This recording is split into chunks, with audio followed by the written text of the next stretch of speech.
বিসমিল্লাহির রহমানির রহিম। ওকে, আজকে কথা বলবো আমরা ডিজিটাল ট্রাম পার্ট 3 তে এসে বায়ার পার্সোনা নিয়ে কথা বলবো।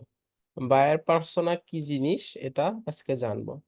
ঠিক আছে? তো যারা এখনো চ্যানেলটা সাবস্ক্রাইব করেন নাই, চ্যানেলটা সাবস্ক্রাইব করে রাখুন। ওকে, বায়ার পার্সোনা কি জিনিস? বায়ার পার্সোনা বলতে কি বুঝি আমরা? বায়ারের ডিটেইলসটাকে বুঝি, বায়ারের জন্য কি কি কাজ সুবিধা হবে সে সম্পর্কে আমরা ধারণা দেব বায়ারকে। ঠিক আছে? ওকে, দেখি এটা কিন্তু বায়ার পার্সোনাল না। ঠিক আছে?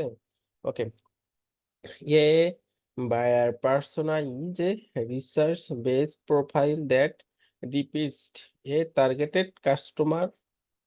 Okay, targeted customer.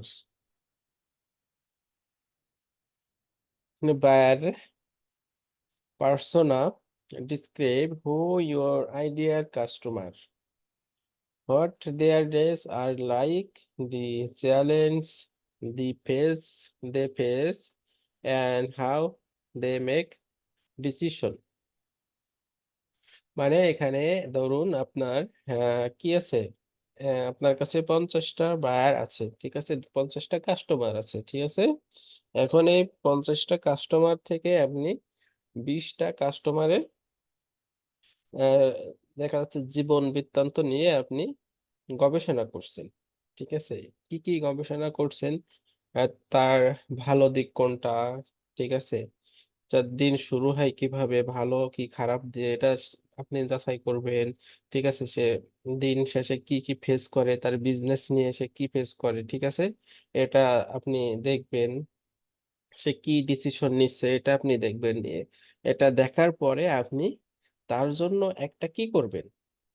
তার জন্য একটা প্রোফাইল আকারে তৈরি করবেন তার জীবন বৃত্তান্ত নিয়ে, যে তার লাইফে এটা হচ্ছে। আপনি এটা এমন কিছু তৈরি করবেন যাতে তার ভালো হয়। সে দেখে যেন আপনাকে হায়ার করে। ঠিক আছে? এটা হলো বায়ার পার্সোনা।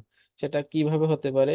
জিও ক্ষেত্রে হতে পারে, জেন্ডারের ক্ষেত্রে হতে পারে, ইয়েগ হতে পারে, ইন্টারেস্ট ডিভাইস হতে পারে, ইন্টারেস্টের ক্ষেত্রে হতে পারে। তার সমস্ত সবকিছু নিয়ে আপনি কি করবেন? বিশ্লেষণ করবেন। করে একটি আপনি কি করবেন? বায়ার পার্সোনা তৈরি করে তাকে দিবেন। দিলে সে দেখে আপনার দিকে আগ্রহে চলে আসবে। ঠিক আছে? এটা হলো বায়ার পার্সোনা। ওকে, আমরা যদি উপরের দিকে যাই একটু, তো আমরা গত ক্লাসে শিখছি কি? ডিজিটাল টার্ম কেপিআই শিখছি। কেপিআই কি? কত প্রকার এটা জানছি। তারপরে এসওভি শিখছি। আজকে কি শিখলাম? আজকে শিখলাম ডিজিটাল ট্রাম। ঠিক আছে? ডিজিটাল ট্রাম শেষে বায়ার পার্সোনা। আজকে বায়ার পার্সোনা আশা করি আপনারা ক্লিয়ার হইছেন। বায়ার পার্সোনা কি জিনিস? বায়ারের জন্য একটি সঠিক নির দিক নির্দেশনা তৈরি করাকে আমরা কি বলতে পারি? বায়ার পার্সোনা বলতে পারি। ঠিক আছে? তার উপরে রিসার্চ করে, তার লাইফটার উপরে আমরা রিসার্চ করে কি করব? একটা বায়ার পার্সোনা তৈরি করব। ঠিক আছে? তৈরি করে তাকে আমরা সেন্ড করব। সে দেখে আগ্রহী হয়ে যদি ভালো মনে হয় তো আপনাকে হায়ার করবে। এভাবে আমরা বায়ার পার্সোনা কি করতে পারি? আকর্ষণ হিসাবে কাজ করতে পারি। ঠিক আছে? সেটা কিসের মাধ্যমে? জিওর ক্ষেত্রে করতে পারি, জেন্ডারের ক্ষেত্রে করতে পারি, এগের ক্ষেত্রে করতে পারি, ইন্টারেস্টের ক্ষেত্রে করতে পারি বা ডিভাইসের ক্ষেত্রে করতে পারি। ঠিক আছে? বায়ার পার্সোনাটা। তো নেক্সট ক্লাসে আমরা শিখব ইমপ্রেশনটা কি জিনিস? এটা নিয়ে আলোচনা করব। আমি ছোট, ছোট ক্লাস করব। ঠিক আছে? তাহলে আপনাদেরও বুঝতে ভালো হবে, আমাদেরও ক্লাসটা নিতে সুবিধা হবে। ওকে।